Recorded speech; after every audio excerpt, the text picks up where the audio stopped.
अच्छा जी, कल से खबरें ये आ रही हैं कि आसिम मुनीर जो है वो ट्रंप के साथ मुलाकात में सब कुछ बेच आया है, पाकिस्तान के मफादात का सौदा कराया है, ईरान के खिलाफ उसने अड्डे दे दिए हैं और अब पाकिस्तान के अवाम की उमंगों का कत्ल कराया है वो। और वो ऐसी-ऐसी बातें, ऐसे-ऐसे तज्ज़िए हैं जो कि मतलब मेरी समझ में नहीं आता कि यार उधर उन दोनों की आपस में बात हो रही थी, तुम वहाँ पर कहाँ थे जो तुम सारा कुछ जानते हो और सब कुछ हमें लोग दुनिया को भी बता रहे हो और फिर कुछ कह रहे हैं बड़ा महँगा पड़ेगा ये खाना। अबे!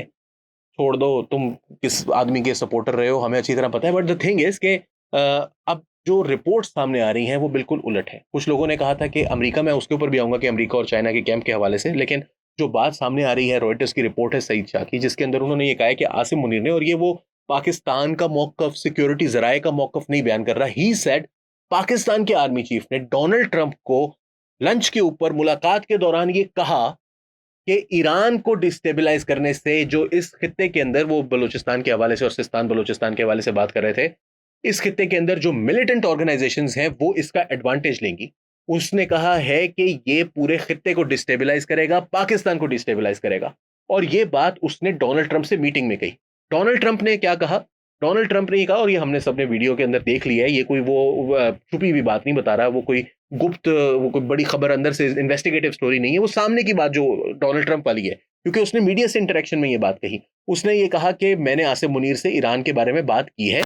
ईरान के बारे में ये शख्स बहुत अच्छी तरह जानता है, ऑब्वियसली वो किसी भी आर्मी चीफ के बारे में बात कर रहा है, वो आसिम मुनीर की बात नहीं कर रहा, वो कोई उसको एक्सपर्ट नहीं कह रहा, वो पाकिस्तान आर्मी की बात कर रहा है कि ये बहुत अच्छे तरीके से इस खित्ते को जानते हैं और वो इस खित्ते को ये जानते हैं, ईरान को बहुत अच्छी तरह जानते हैं और वो इस सारे मामले से खुश नहीं है। नो, ट्रंप इज समवन जिसकी बात को आप ये नहीं कह सकते कि ये बंदा जो है वो दिल में इसके कुछ और है और मुंह पर कुछ और है। जाहिर है दिल में कुछ ना कुछ तो और होगा, मुंह पर कुछ और होगा, लेकिन बहुत क्लोजली रिफ्लेक्ट कर रहा होगा उसके अल्फाज। ये कोई बाइडन या ओबामा या कोई बहुत कोई एस्ट्यूट स्टेट क्राफ्ट वाला मामला नहीं है इस बंदे का। ये जो बोल रहा है वो बड़ी हद तक रिफ्लेक्ट कर रहा होता है, रिफ्लेक्टिव है ऑफ व्हाट ही थिंक्स। तो जब ये बात उसी मीटिंग के फौरन बाद वो बाहर आया और उसने आकर ये बात की कि आसिम मुनीर से मैंने बात की है, वो खुश नहीं है जो रीजन के अंदर हो रहा है, और जो रॉयटर्स की रिपोर्ट है वो इस बात को कंफर्म कर रही है। It is very much. और फिर मतलब हम खत्ते की खत्ते के को अच्छी तरह से हम भी जानते हैं, क्या पाकिस्तान ईरान के खिलाफ जो है वो कोई मिलिट्री बेसिस दे सकता है? इम्पॉसिबल है। साबिर शाकिर जैसे जो सहाफ़ी हैं जो कि बैठकर जजेस को अगर पसंद का फैसला ना आए तो माँ बहन की गालियां टीवी पर बैठकर दे सकते हैं, उन लोगों को अगर, और फेक न्यूज़ फैलाने के जो पाकिस्तान में पुराने अड्डे बने हुए हैं, इमरान रियाज खान हो गया, साबिर शाकिर हो गया, उनकी ट्वीटों नॉट विद स्टैंडिंग, जो असल बात है वो ये है कि क्या पाकिस्तान ने ईरान के खिलाफ ये सब कुछ कमिट कर लिया है? मेरा ख्याल है कि अभी जो हमारे पास अवेलेबल इंफॉर्मेशन है, Pakistan hasn't committed anything at all. दूसरी बात ये है कि पाकिस्तान ने अपने सिक्योरिटी कंसर्न्स जो रखे हैं वो जेन्युइन सिक्योरिटी कंसर्न्स है। पाकिस्तान के अंदर अभी पिछले बहुत अरसे से बीएलए एक बहुत बड़ा थ्रेट है। अब मैं आता हूँ अमेरिका और ईरान की तरफ। बहुत से बड़े सीनियर तज्जिया का निगार हैं, वो कह रहे हैं कि पाकिस्तान तो कभी बाहर ही नहीं आया था अमेरिका के कैंप से, पाकिस्तान चाइना के कैंप में है ही नहीं। पाकिस्तान को भाई 2017 में जो कुछ हुआ, नवाज शरीफ को सीपैक की वजह से निकाला गया, वो सब कुछ अपनी जगह। It has been 8 years since that happened. जो पाकिस्तान की टॉप ब्रास है उसमें तब्दीलियां आई हैं। पाकिस्तान की जो इक्विपमेंट पाकिस्तान एक्वायर करता है वो कितनी तेजी से तब्दील हुई है ड्यूरिंग दीज 8 years, क्योंकि अमेरिका की जानिब से तमाम जो असलहा है वो उसकी तरसील बंद हो गई है पाकिस्तान को। तो जब पाकिस्तान को तरसील बंद हो गई तो इस वक्त 81% of the total equipment that Pakistan imports from anywhere in the world is coming from China. 81%। अब इसको आप कह सकते हैं जी अमेरिका ने गलती कर दी, डिप्लोमेटिक मिस्टेक की, जो भी की। हकीकत यह है कि पाकिस्तान 81% ये ले रहा है। दूसरी बात, पाकिस्तान को आपने भी देखा कि चीन ने ईरान को कोई बहुत ज़्यादा खुलकर तो सपोर्ट नहीं की। उन्होंने कुछ बयानात दिए हैं, जाहिर है वो नहीं चाहते कि ईरान के अंदर रजीम फॉल करे, लेकिन वो इसके अंदर इन्वॉल्व भी नहीं होंगे। ऑन दी अदर हैंड, जब इंडिया के साथ मामला हुआ तो चीन ने क्या कहा था? आपको याद है विक्टर गाओ के अल्फाज? और विक्टर गाओ कोई ऐसे ही नहीं है कि वो बस एक थिंक टैंक, वो बहुत क्लोजली लिंक्ड है विद द चाइनीज गवर्नमेंट। उसके अल्फाज ये थे कि पाकिस्तान की सिक्योरिटी को चाइना बहुत सीरियसली लेता है and it is fully committed to Pakistan territorial integrity. यानी कि पाकिस्तान के मैप को वो 1% भी तब्दील नहीं होने देगा। पाकिस्तान के ऊपर अगर अटैक हुआ तो चाइना खुद बीच में आएगा। This is practically what he was saying is this. अब उसके अंदर पाकिस्तान ने बहुत अच्छा परफॉर्म किया, चाइना की हेल्प थी। वो इंडियन, आपने प्रवीण सोनी का भी अल्फाज सुने होंगे, बहुत सारे उनके सीनियर सीरियस एनालिस्ट हैं, वो ये बात कर रहे हैं कि भाई चाइना ने पाकिस्तान को बड़ी हद तक हेल्प किया है, मगर ईरान को हेल्प नहीं कर रहे। छोटी मोटी अगर कर भी रहे होंगे सैटेलाइट इमेजरी के हवाले से तो वो शायद कर रहे हो, but that is not clear yet. और ओपनली तो कोई एक लफ्ज भी इसके हक में इस तरह से आकर नहीं बोला। Same goes with Russia. Pakistan को चाइना ने जो सपोर्ट दी वो इस बात का सबूत है कि they are convinced that Pakistan is not going to go back into the American camp no matter what America offers us. F-22s we have better, F-35s we are going to get better J-35। अगर F-16 की बात थी वो तो पुराना हो गया ना, उनका जो उनका जहाज था वो हमारे पास खड़े हुए हैं, हम इंडिया के खिलाफ इस्तेमाल नहीं कर सकते। अगर बाद में आपको F-35 मिलता है, F-22 मिलता है, आप इंडिया के खिलाफ इस्तेमाल नहीं कर सकते। थ्रेट तो वहां से आना है।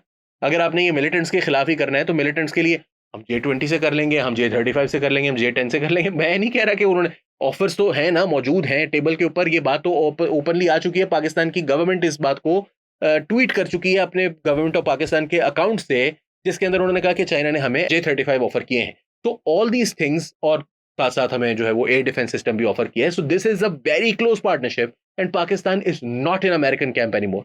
The people who have been living in that era have to come out of it, और ये रियलाइज करने की जरूरत है कि जो कुछ पिछले 8-9 साल के अंदर और जो चीजें चेंजेस होती हैं वो बहुत कुछ चेंज करती हैं।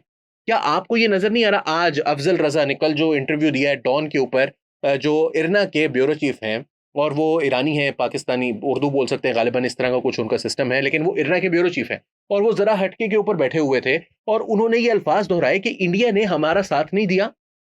उन्होंने कहा कि इंडिया ने हमारा पिछली दफा भी जब IAEA का मसला बना था तब भी इंडिया ने हमारा साथ नहीं दिया था, इस दफा भी इंडिया ने साथ नहीं दिया। जब हमारे पर सैंक्शंस लगी तो उस वक्त इंडिया ने उसको वेलकम किया, सैंक्शंस को। चाबहार पोर्ट जो वो बना रहे थे उसको उन्होंने सिर्फ पाकिस्तान के गवादर को काउंटर करने के लिए और रीजन के अंदर एक ये माहौल बनाने के लिए कि पाकिस्तान का गवादर काउंटर हो गया है, टीपैक काउंटर हो गया है विद चाबहार, इंडिया ने अपना एक जो है वो पोर्ट बना दिया। वहां पर कोई डेवलपमेंट नहीं हो रही, और ईरान के अंदर इसके हवाले से एक बहुत अनईज पाई जाती है, दे आर अनकंफर्टेबल, और उन्होंने इंडिया के साथ इस बारे में एहतजाज भी किया। So they are not very keen with on relationship with India. लेकिन अभी 1-1.5 महीने पहले तक वो बहुत कीन थे, अब से 3 महीने पहले तक वो बहुत कीन थे। उन्होंने 10 साल की सिक्योरिटी की बात, अभी 2024 की 2025 की बातें।